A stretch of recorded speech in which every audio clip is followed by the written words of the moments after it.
Hi guys, welcome to another Monday night live stream. Last week we started with Genesis. I want to go over the first 10 chapters or so of Genesis, the pre-flood and early post-flood history. And so we just got up to the fourth day. And that was kind of interesting because the whole idea of the sun, moon, and stars being created, and that's when we first begin our calendar.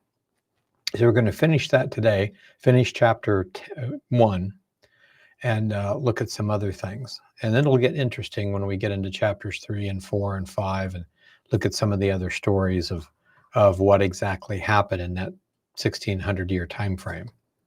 So let's go ahead and look at this. So we'll go back to Genesis. And again, we did the first 16 verses, I think. So let's start over a little bit with verse 14. Verse 14 says, "And God said," this was after the third day. So we did the first day, second day, third day. And then it says, God said, "Let there be lights in the firmament of the heaven to divide the day from the night, and let them be for signs, for seasons, for days and years. And let them be for lights in the firmament of the heaven to give light upon the earth." And it was so. So you've got the stars out there, but they don't really give much of any light. They're pretty to look at. But nighttime traveling is safer when you have a full moon.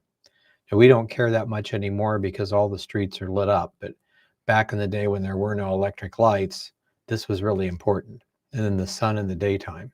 So the two great lights, the sun and the moon. And we mentioned that some of the people actually laugh at this because they say the sun is a light. It gives off its own light. The moon is not a light. It's a reflector. And so they thought it was. It just shows that they made up stuff. And we were talking about in the Hebrew, the word here for light is not or, which is the normal word for a light, like a candle flame, or the sun that gives off its own light, but it's meor, which is a light holder, or something that's either a light or a reflection. So a light or a light bulb or a mirror, either one. So again, they would not have known the difference or to use that particular language. So it goes on to just kind of explain how this stuff is divinely inspired. Anyway, so the firmament, the two great lights to give light on the earth. And then it says in verse 18, "And to rule over the day and to rule over the night, and to divide the light from the darkness. And God saw that it was good." This was the evening and the morning of the fourth day. And we kind of stopped, and we'll go back and look at it again when we get to the other stuff. But we've got other texts that we're going to be looking at. Jasher, Josephus, Jubilees, Seder Olam, some of the other texts that tell us about those things. So that's the fourth day. So that's when the sun, moon, and stars were created. According to the Essenes, they start their calendar on a Wednesday, fourth day of the week, because that's when the sun and moon was created. So you can see the whole concept that they're talking about is the creation of the sun, moon, and stars in its current form is on that fourth day. And we mentioned Josephus, and several other people had mentioned that this is a literal 24-hour day. So verse 20 says, "And God said, let the waters bring forth abundantly, and the moving creature that has life, the fowl that it may fly above the earth in the open firmament of the heaven." So again, the previous days he created the firmament, which is the atmosphere of the planet between the water canopy and the waters that were under the atmosphere. And then dry land appeared, and then the plants, and then the animals. So in this case, they're creating the fish and then the birds.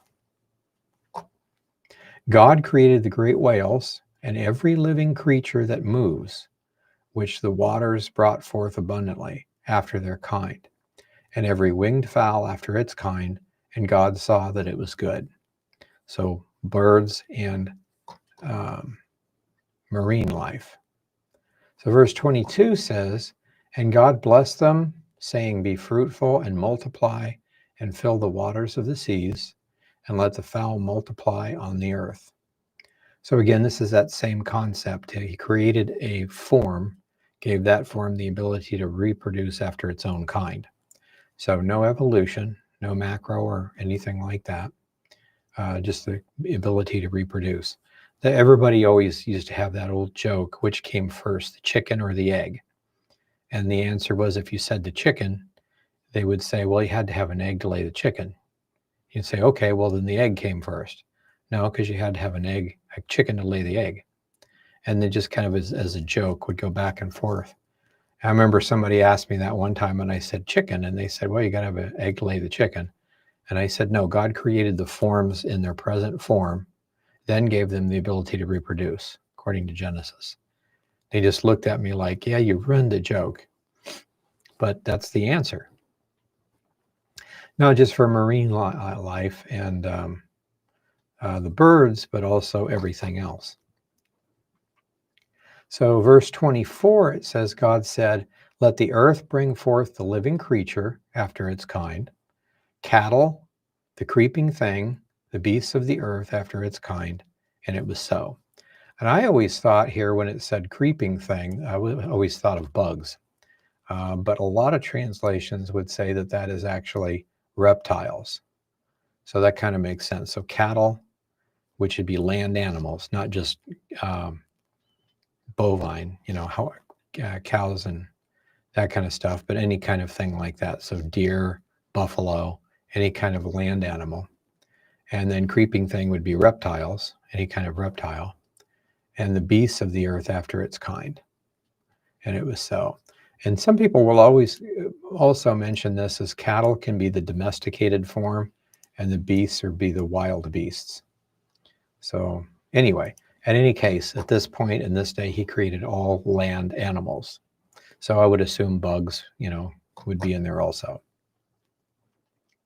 So then verse 25 says, he made the beast of the earth after its kind, and the cattle after their kind, and every creeping thing, everything that creeps upon the earth after its kind. And God saw that it was good. And God said, let us make man in our own image and after our likeness, and he let them have dominion over the fish of the sea, the fowl of the air, and over the cattle, and over the earth, and over every creeping thing that creeps upon the earth. So this is interesting because a lot of people will look at this and say, God said. Now, if we go to our Hebrew, the word for God down here is Elohim. And what's interesting to me is I've always thought, couldn't really prove this, but I've always thought Elohim is a word meaning the Trinity. So because El is God, Eloah is a feminine form, well, actually not feminine, but it's a different form of El. And anytime you add im on the end, it's actually masculine plural. And you have singular, dual, and plural in Hebrew. So like a pair of eyes. So in this case, it's 3 L's or 3 Eloah in the Godhead. So I've always thought of it that way, but never really proved it, because in other places it seems like you could use this as foreign gods, plural, or as angels, plural. So it can be used in different ways. But that doesn't mean a whole lot, because if you say, well, I worship a god, well, is it the real God or is it a fake God? And we'd still use the word God. So it doesn't really matter that it can be used for pagan gods or servants of gods, which would be angels, or fallen servants of gods, which would be fallen angels. But anyway, just to let you know this was kind of interesting. Now, I couldn't really say anything about that because no way to actually prove it. But as we'll see to it, we're going through the New Testament in Hebrew from the early times.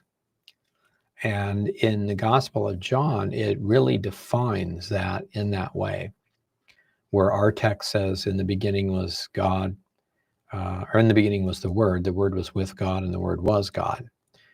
It says it a little differently. It said, in the beginning was the Son of God, instead of the Word. And he was an Eloah, or he was with El meaning the Father, the main God. And then he was Elohim.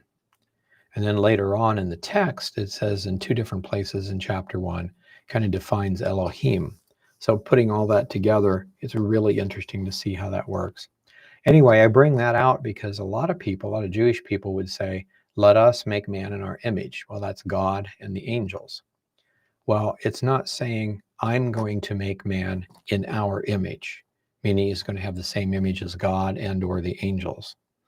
He says, let us, plural, make God, make man. Angels do not create. They can possibly procreate if they fall. That's Genesis 6. We'll get to the Nephilim stuff later. But they don't just create. The only creator being is God. Now we can make things, and there's two different words for that in Hebrew. Bara is to create, which is to create something out of thin air, just it's there. Asa means to make something. So I put some chocolate, I put some cream, I put some eggs in there, and I put some other stuff, and I make a really nice ice cream. I make it out of other things. So, but I don't create ice cream. I make ice cream. So it's really interesting to see this. So this is actually saying God. And this is the same as in any text, even the Masoretic text, the people that reject the Trinity still have this in their text. So God says, let us make man in our image and in our likeness. Let them have dominion over the fish of the sea, the fowl of the air, the cattle, and over all the earth, and every creeping thing that creeps upon the earth. So this is not saying anything other than we have dominion or authority. That's another way of saying authority. I remember one of the hyper word faith people saying that you have dominion, and to have dominion means you have to be able to do everything they can do, or you can't have dominion over them. And he made the comment that birds fly, which means Adam could fly. You know, really crazy stuff these guys come up with, and it means nothing like that. It simply means that you have authority over them. If you want to kill and eat them, if you want to try to domesticate them, if you want to push them over a certain way and have a place just for humans, or whatever you want to do, it's your kingdom. You're the highest life form on the planet. And that's what it's talking about here.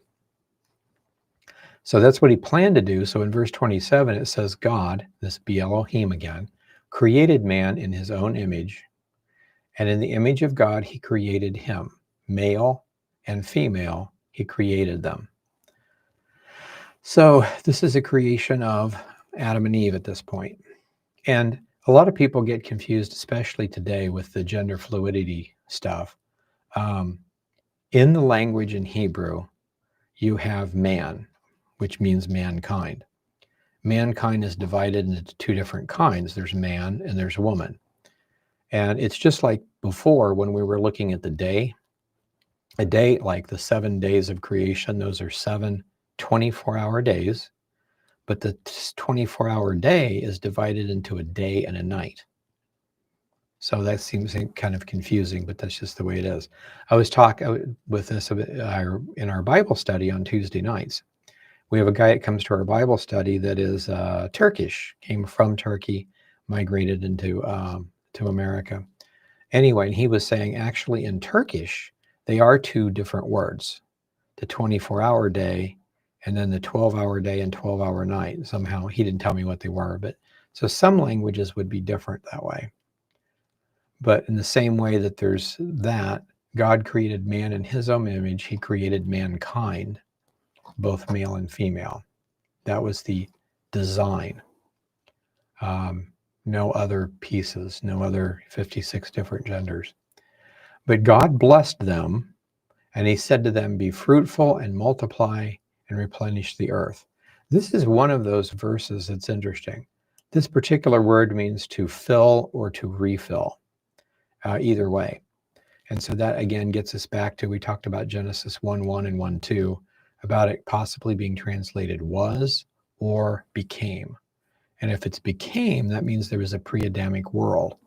This place here, if it's actually replenish, there would have to be a pre-Adamic world because you're filling something again that was filled before.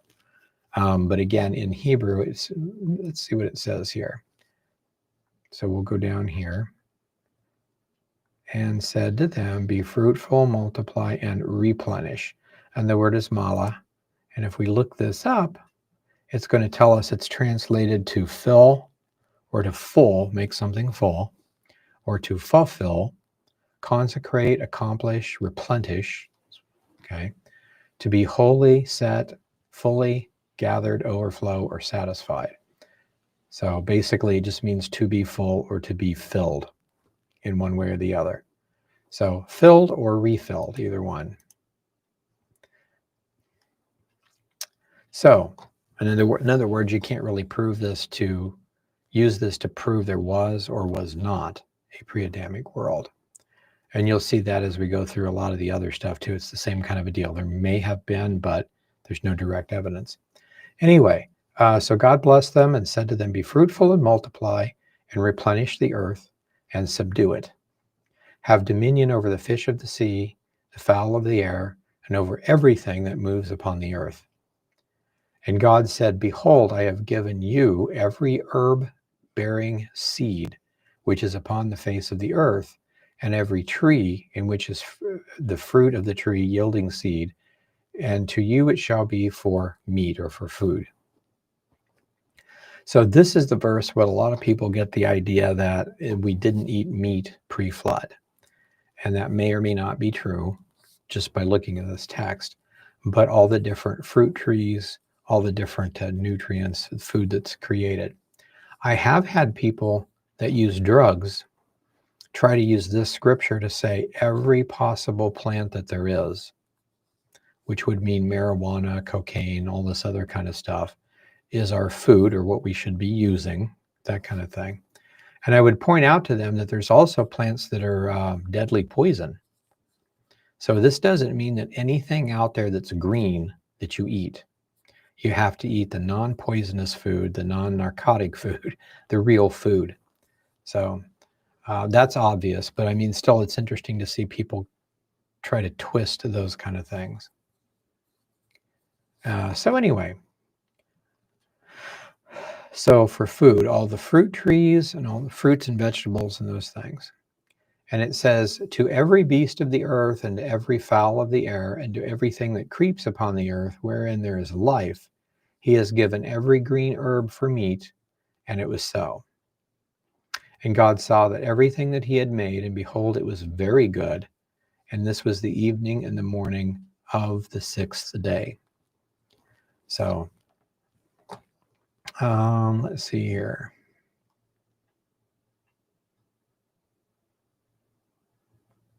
So again, putting those together, though, there is these two verses, not just one verse, but these two verses. The fact that all the animals or all the people are supposed to eat vegetables, so vegetarian type thing.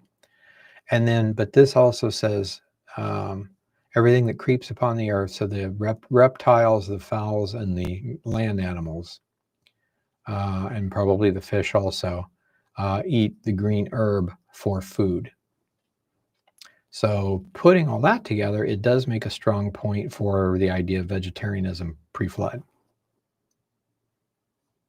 Okay, let's take a look. We're going to stop there officially for this, but let's go ahead and take a look at the first couple of things in Genesis 2, and then we'll go to some commentary. But it says, thus the heavens and the earth were finished, and all the host of them. So you've got 6 days of creation. Everything is finished. He creates the light, the atmosphere, the land, the vegetation, the marine life, the birds, the land life, and then finally man, and makes man caretaker of the planet, and gives them all herbs or plants to eat. So thus it was finished, and all the host of them. On the seventh day, so that's the first 6. So our week, according to the Essene calendar, is designed after this. So the first day of the week is Sunday. So that would have been the creation of light. Going all the way down to Friday, Adam would have been, Friday is the 6th. So on the 6th day, man was created. So on the 7th day, this would be Saturday. On the 7th day, then, he rested from all the work that he had made, rested on the seventh day from all the work which he had made. God blessed the seventh day and sanctified it, because in it he rested from all his work which he had created and made. And then it goes on and talks about the other stuff. So this is interesting. A lot of people use this to say that the Sabbath day is incumbent on Gentiles, and therefore we have to keep the rituals, all that kind of stuff. We talked about this a little bit last week. The whole concept of, and you can go back and look at it, we quoted Josephus that kind of broke this up into two pieces. Every nation does keep the Sabbath, and the fact that we have a 7-day cycle, and each one day out of 7 we rest, which is what this is commanded that we do. But none of them, except the Jews, have rituals that they do on the Sabbath. And of course, I mentioned, the standard way of working it came to be in the United States is Saturday and Sunday. So the 7th day and the first day of the week is kind of, you take off. And it's interesting too, because in the ancient times, people try to say that we changed the Sabbath to Sunday. And so we didn't. The Sabbath was Saturday, and it's always the day that you, if you're Jewish, would go to the temple or to the synagogue and you would do rituals. Sunday, you would always go to your rabbi, if you had a rabbi, if you're religious, and do in-depth studies. And if you look at this, especially if you look at the calendar, you'll see all the times where Jesus was teaching the apostles was always on a Sunday. And we can demonstrate that fairly easy. Resurrection, after the resurrection, the times that he appeared to them were all on Sundays, first day of the week. So lots of interesting things in that. So I'm not saying don't do rituals. I'm saying you do not have to do the rituals. And if you're going to do the rituals properly, it's going to be difficult to do. So like I mentioned, the lighting the Shabbat candles has to be done by the oldest woman in the household. So if I'm a single guy that went off to college and I'm living in a dorm of guys, it's not possible for me to keep the Sabbath unless I go to somebody's house, and then of course I'm not actually doing it. I'm participating, I'm observing. So same kind of a thing. But it is important that we understand it. So the whole concept, what we'll see later on in the calendar, the whole concept is the 7th day of rest means that there would be 6,000 years of man's history, and there would be a millennial reign, a day of rest. And that's the basic teaching. All of the festivals teach prophecy. And so sometimes it's a trick of Satan to get us off on, you're not doing it right. You have to do it here or do it there, or not do it or whatever. And the most important thing is, why would we do it to begin with? If we did it, what is the point? Well, it teaches prophecy. Well, what prophecy is this teaching? That's the only thing that really matters. Do you understand what's being communicated? So if you don't understand what's being communicated, then you can't really understand anything. It's much like the kosher food. In Barnabas, it talks about the reason the kosher food was created is because some of the foods that are unkosher had direct connotations to either paganism or other things. And it was a teaching thing. In the Law of Kings, it actually says that pork is good food, but Jews do not eat pork. So there's a reason that pigs represent something, and that's the reason why you don't eat them. So it's a lot of things like that. You need to understand why these things. Why would you not do this, or why would you have to do this? There's a reason for it, and it's more important to understand the reason than just following directions. Sometimes you need to do both, but always, always, always, we need to understand why those things are going on. Okay, so we'll stop there. Let me go over to, this is Jubilees. We're going to read kind of the same thing. And of course, this was found, this is the Ethiopic version. Parts of it were found in the Dead Sea Scrolls. So we'll start over with the 4th day. And the 4th day, he created the sun, moon, and stars, set them in the firmament of heaven to give light upon the whole earth, and to rule over the day and the night, to divide the light from the darkness. And God appointed the sun to be a great sign on the earth. Now, it's interesting here, he created sun, moon, and stars, but he's saying here, just like in the book of Enoch, that the sun is the main one. He created the sun to be a great sign on the earth 4 Sabbaths. So you can't really look at moon cycles alone and figure out Sabbaths. But you can a sun, 24-hour days, you can do that. So for Sabbaths and for months, so weeks, months, feasts, because you calculate the feast on a certain day of the month, Passover is always the 14th of Nisan. So if you know when it starts, you'll be able to calculate when it is based on the sun. And for years, so at the end of each year, you have a new year that starts. And of course, that's at the spring equinox on this calendar. And for Sabbaths of years, so this tomb here, Sabbath, of course, just means a week. It also means rest, but it can mean a week. So a set of 7 of something. Sabbath years, Sabbath days. In this case, it's Sabbaths of years. So we're talking about Shemitahs. That's another way of saying it. So for Shemitahs and then for Jubilees and for all the seasons of the years. So again, the calendar has a day, 24-hour day, 364 days in a year, and every 5 to 6 years there's a leap week to keep it in sync with the spring equinox, which is the first day of the year. And then you count 7 sets of years, which would be a Shemitah, and then there's 7 sets of Shemitahs, which would be 49 years total, and then a Jubilee year.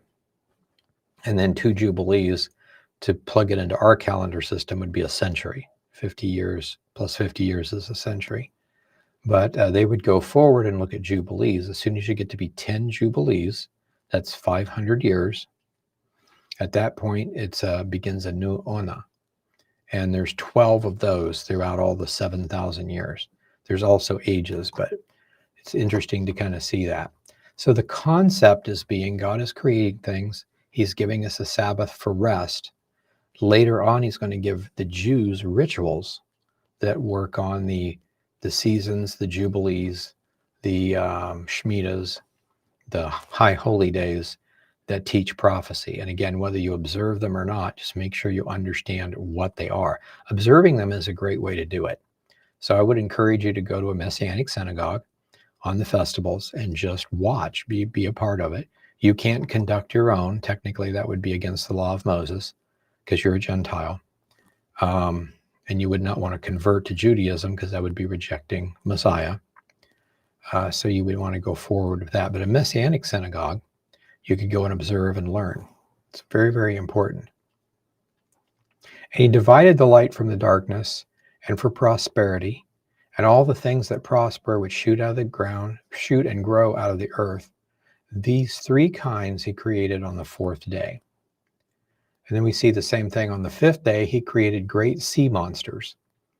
And these would be very, very large creatures. A lot of people translate them whales, but we're probably talking about Leviathan.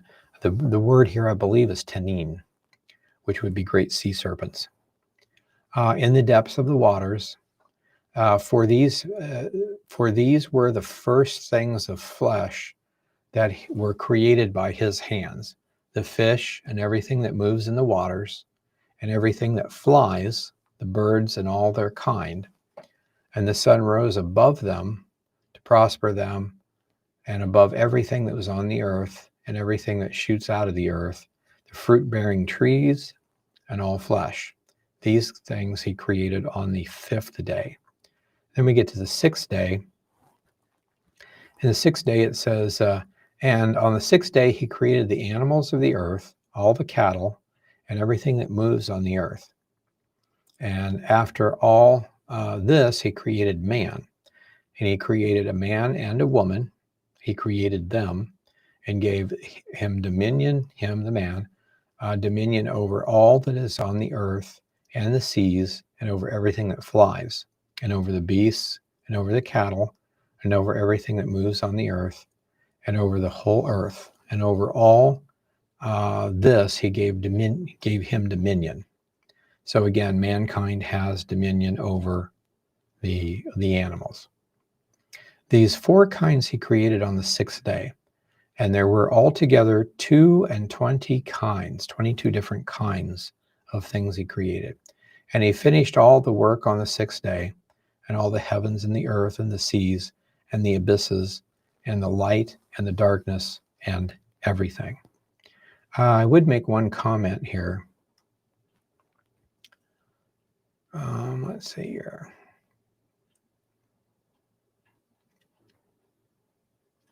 Yeah, so mankind has dominion over all the animals, meaning land animals, fish, reptiles, everything on the earth. And so we have a problem in the United States. We have I think it's the EPA, Environmental Protection Agency, which will set aside land, take land away from people, farmers, to protect a certain subspecies. So like the stub-nosed turtle, is beginning to go extinct. So they want to set aside some land so it can survive. And so the whole idea is that each one of these subspecies are a new evolution. It's its own creation and deserves protection even if it hurts man in some way. If you believe the Bible, though, on the other hand, what we're seeing is that God created turtles, for instance. And as everything's spread out, you have certain groups of turtles that are by themselves that keep reproducing in the limited gene pool that they have, and they develop these abnormalities. So like the stub-nosed turtle becomes its own thing. So it didn't evolve on its own. It's simply a type of turtle that, because of inbreeding, has been deformed. So if you think about it, in that case, we should not try to protect a stub-nosed turtle because it shouldn't actually exist to begin with. Turtles should exist, but not subspecies. And so that's the kind of thing that happens here in Kansas. I live in Kansas. A decade or so back, they tried to do the same thing. There was a certain kind of waterfowl, and they were going to take thousands of acres away from farmers.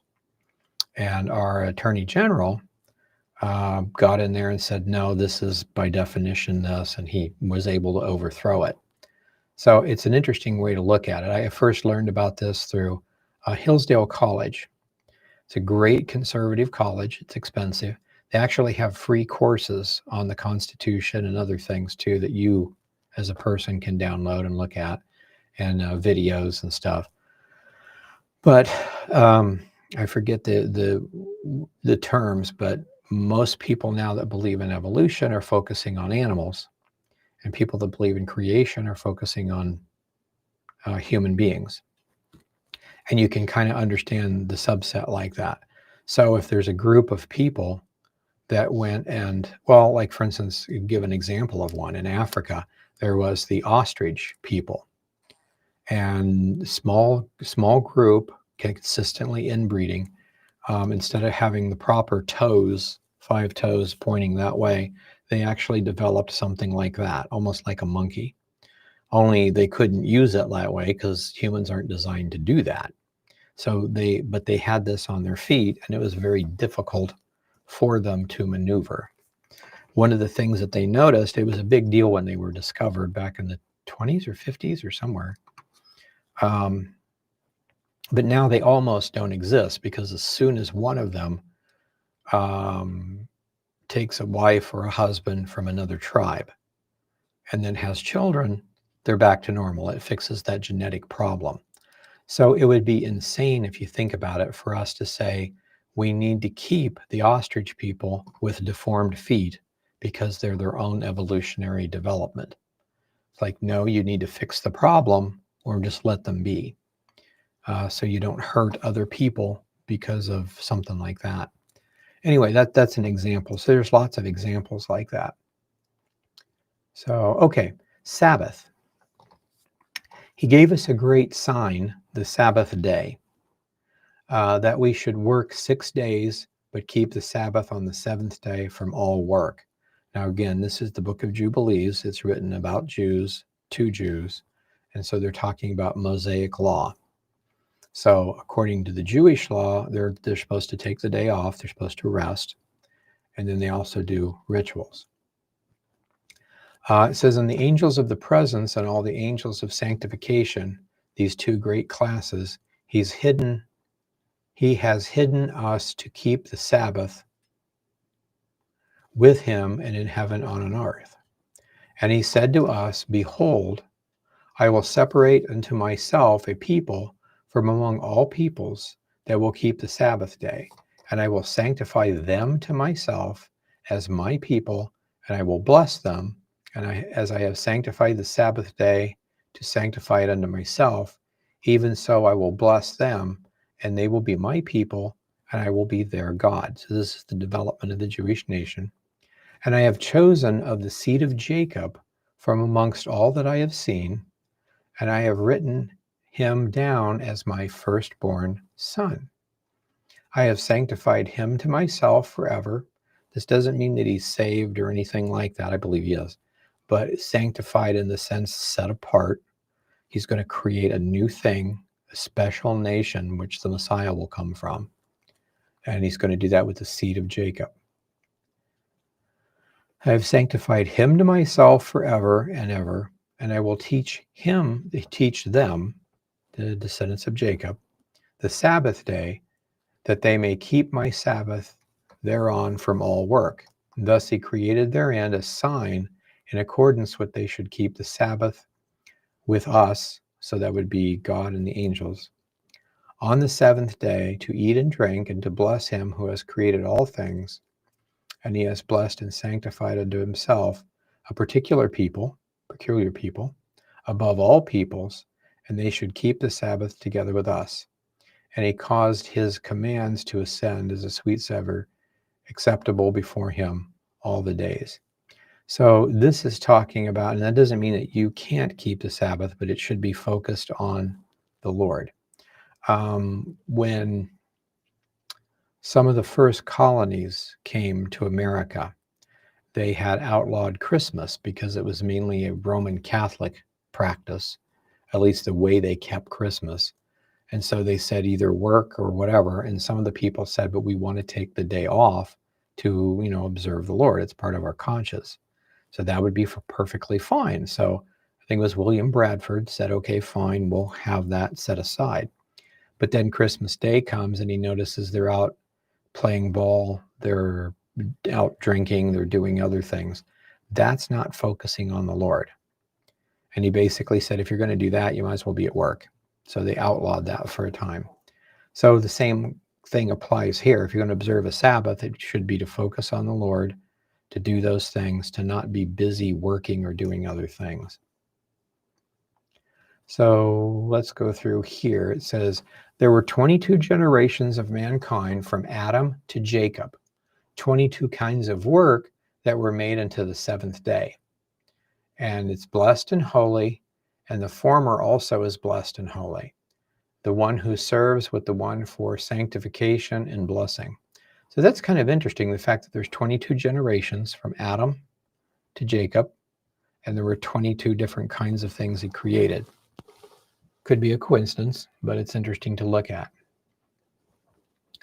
And it says here, unto Jacob and his seed was granted that they should always be blessed and holy ones of the first testimony and law, and or even as he has sanctified and blessed the Sabbath day on the Sabbath day. He created heaven and earth and everything that was created on the 6 days. God made the seventh day holy for all of his works. Therefore he commanded on its behalf that whoever does any work therein shall die, and he who defiles it shall surely die. Therefore you who command your children, the children of Israel, to observe this day, and that they keep it holy and do not work thereupon, not to defile it. It is holier than the other days. Whoever profanes the Sabbath will surely die, and whoever does thereupon any work on it shall die eternally. The children of Israel may observe this day throughout their generations. Now notice what it's saying here. Specifically, the children of Israel may observe this day throughout their generations and not be rooted out of the land, for it is a holy day blessed. Everyone who observes and keeps the Sabbath thereon from all of his work will be holy and blessed throughout all the days unto us. Declare and say to the children of Israel the law of this day, both that they should keep the Sabbath thereon, and that they should not forsake it as an error in their hearts, and it should not be, or that it is not lawful to do any work thereon, which is unseemly. Now, that's interesting too. It's not lawful to do any work which is unseemly or not proper. It's interesting that some of the Jews today won't cook, for instance, or do certain things because it's considered work. To do their pleasure, that they should not prepare on anything to be eaten or drunk, and it is not lawful to draw water, and to bring or take out of their gates any burden. They should not prepare themselves on the sixth day. They should, for themselves on the sixth day in their dwellings. So the basic idea is on the Friday, the Sabbath, you prepare everything for the Friday night meal, and then Saturday, so the leftovers, the breakfast, whatever, prepared before. You'll not bring in or take out from the house on that day, for that day is more holy and blessed than any Jubilee or day of Jubilees. On this we keep the Sabbath in the heavens that are made of any flesh, and the Sabbath on the earth. Let's see, it actually says here, okay, and the creator of all things blessed that day, and he had created for a blessing and for sanctification and the glory above all days. This law and testimony we have seen the children of Israel as a law unto all of their generations. In here somewhere, it talks, and we'll get, this is actually chapter 2 of Genesis, so we'll get into that next time. But it'll actually make mention that the children of Israel alone are the ones that were allowed to observe the Sabbath. Very, very interesting in concept. So that's that one, and I think that's the same. Yeah, so this one actually starts in chapter 2 also.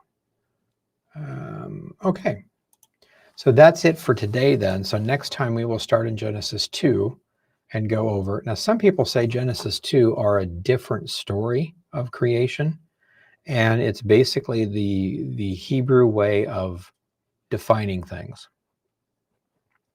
Like we could take a chapter and say, God created the heavens and the earth, and then there were kids, and there was a Cain and Abel, then there was this and that, and this is how we get to here. And then in chapter 2, start back over and give great detail. And that's what's going on here. So Moses wrote this. People try to say Moses didn't write it. Jesus said that Moses wrote. So we have it on the authority of the Messiah that Moses wrote this. Now you could say it's been edited maybe throughout the centuries, polished up at least. But you have to acknowledge that Moses wrote that. In the last days, we're supposed to have scoffers that scoff at everything. So we'll go ahead and stop there for tonight. And let's see here. I will go over to the chat room and see if there are any questions. Looks like we have a few.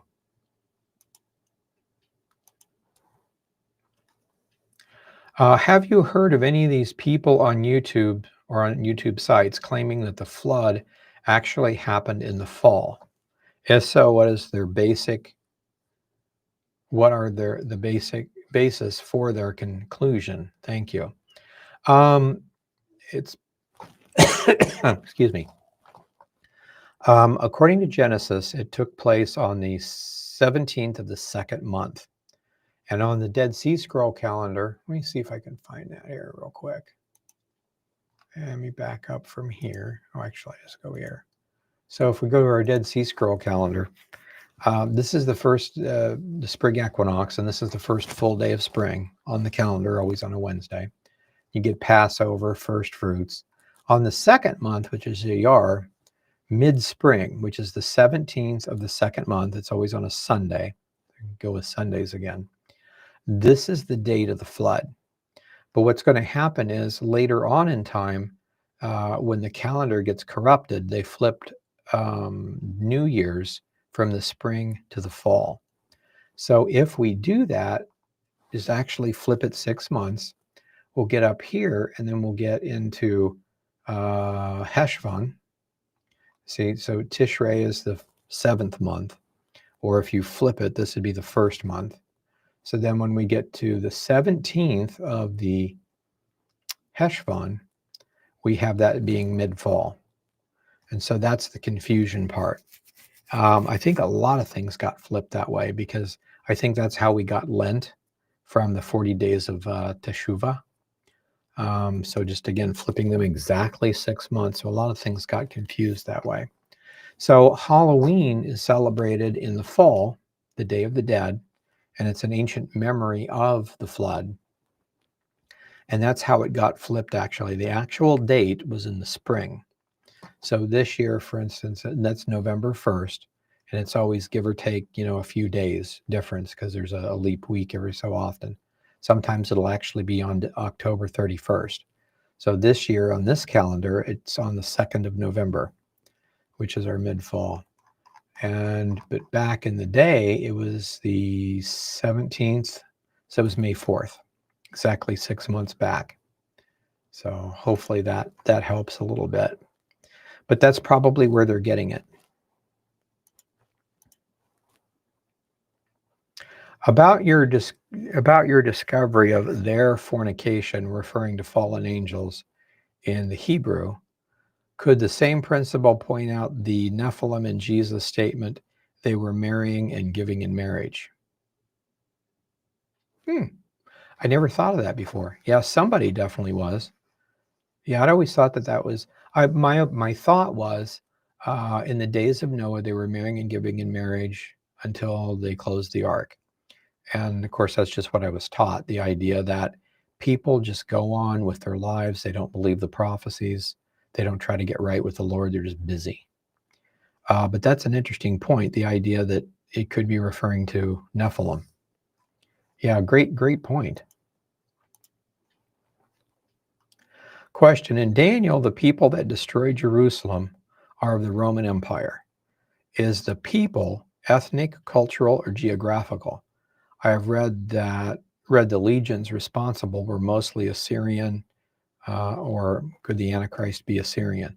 Yeah, when they destroyed it, they used a lot of people that were native to the land. So there was a lot of Assyrian troops and people of the land in general employed by Rome.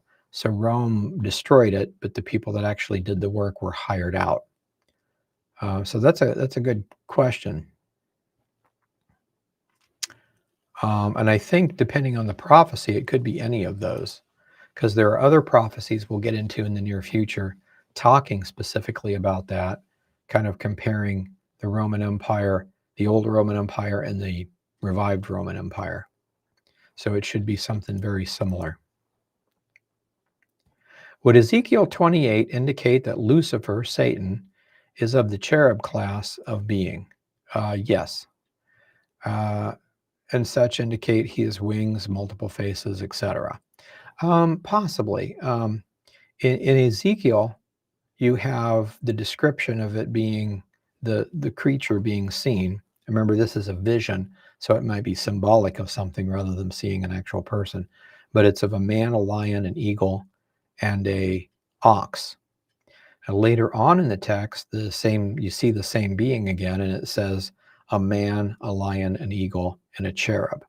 So I'm assuming a cherub face is actually what we would say bull-like in face, the nose and the ears and the horns and stuff, and 3 wings, which means the being that tempted Eve in the garden, because it says it was a seraph, was not Satan directly. Kind of interesting. Somebody from Satan's group. Please pray for those in Jamaica that are in the path of a major hurricane. Yeah, let's do that real quick. Father, we just ask you to limit the damage, limit the life loss in Jamaica. If possible, just have the whole thing skirt to the side so that there's no damage. We thank you and we pray this in Jesus' name. Verse 3 and 4, God spoke light into existence without the sun, yet there was morning and evening in verses 14. He created the sun, moon, and stars into being. Any thoughts on that? It's something that I've wondered about quite a bit, but I really have no comment on. It's something, there's got to be more to it than what I know. But sorry I couldn't answer that question. Larry Olson mentioned that the 120 days left for man mentioned in Genesis 6:3 refers to the 50 Jubilee years, which are the 6,000 years. Is that possible? Says every Jubilee is 1 year of that prophecy. Kind of, yeah. I think it's a type. We have 120 Jubilees, which is 50-year periods. That's 7,000 years in human history. And then he picked a time for a reason. He could have said in the next 10 minutes, in the next 200 years, but he picked 120 years for a reason. And that's probably to show the types, 120. Not that it's a special number, but to remind people they need to repent before the end of that time period. So I believe so. I recall a writing where Satan was seen standing behind the throne, being rebuked for speaking against the brethren during Yom Teruah. I can't remember where to find that. Yeah, that's in Gad chapter 14. Yeah, an amazing prophecy about a pre-trib rapture. Elohim is plural, and isn't the verb create in the singular? That's an interesting, yeah, that is very, yeah, because the Trinity actually is one thing, if you think about it, even though it's 3 in 1. So yeah, we will create man in our own image. That's a really good insight. Good evening. Last week you mentioned a connection between Halloween and the flood. Where is that recorded? I don't know that it's recorded anywhere except for in Genesis. We'll get to it. I think it's in chapter 8. It says that the flood occurred on the 600th year of the life of Noah, which is the year 1656. And it was on the 17th of Iyar, 17th of the second month. And so that's mid-spring that we were looking at a while ago. And so just the fact that we know the calendars flipped in the Middle Ages, all around 300 or so AD. And so now we have that. If you're going to flip the calendar perfectly, it's going to be mid-fall, which is where we put Halloween at. So that's basically all there is to it. With the second day of creation not being good, be an indication of a pre-Adamic world. Likewise, double blessed on the third day. I don't know for sure. That's a good question. All right.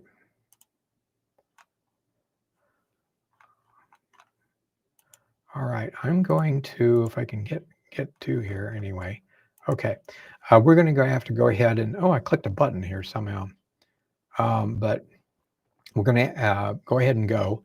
And we will be back next week with some more Q&A and more studies on this. And I think it'll be really interesting. So God bless you guys. Get that off of there. And we will see you next week.